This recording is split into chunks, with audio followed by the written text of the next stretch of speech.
Good morning, welcome Soma's ব্লগের। আজকে নিয়ে এসেছি নিরামিষ ফুলকপি রেসিপি। শীতের সিজনে এখন প্রায় ফুলকপি খেতে হবে, কিন্তু অন্য যাতে কোনো শরীরে প্রবলেম না হয় সেভাবে করে দেখাচ্ছি।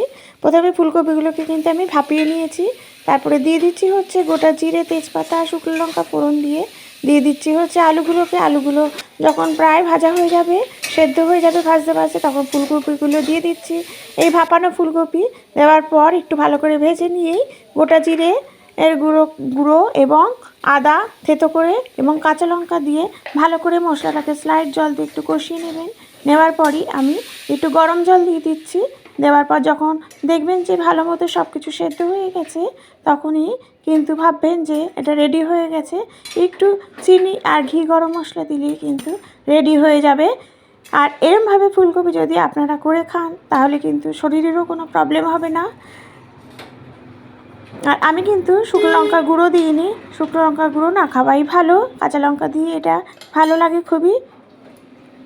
রেডি হয়ে গেল নিরামিষ ফুলকপি। প্লিজ বেল আইকনটা প্রেস করে দেবেন, লাইক কমেন্ট করবেন। Thank you.